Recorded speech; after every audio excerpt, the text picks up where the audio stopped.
台语文刊榜，咱来看世界经典的文学，真侪人真介意的《小王子》。这本册自1943年出版以来，已经互全世界翻译做300多种语言。若去年咱台湾嘛有台语版的《小王子》，翻译做台文，佮加声音，用台语读册互你听。即马台文的《小王子》是卖甲下叫。所有的大人嘛拢做过囡仔，不过真少人会记得。这是《小王子》的经典文句之一，翻译者是住伫香港的台湾人蔡雅晶。因为无意中发现朋友翻译的广东话版，互伊决定要将《小王子》为法文直接翻做台语。但是并无台语文基础的蔡雅晶，要翻译进前爱先学晓台语文。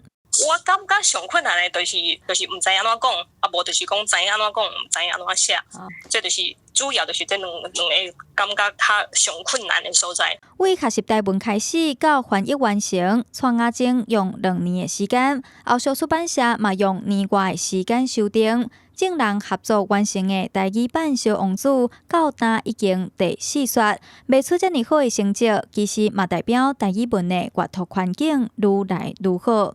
所以台语文的出版品若是卖500本、1000本，就代表讲愈来愈侪读者是有接受到台语文较正版的观念，吼，较正式的教育的观念，有法度来读这类的出版品。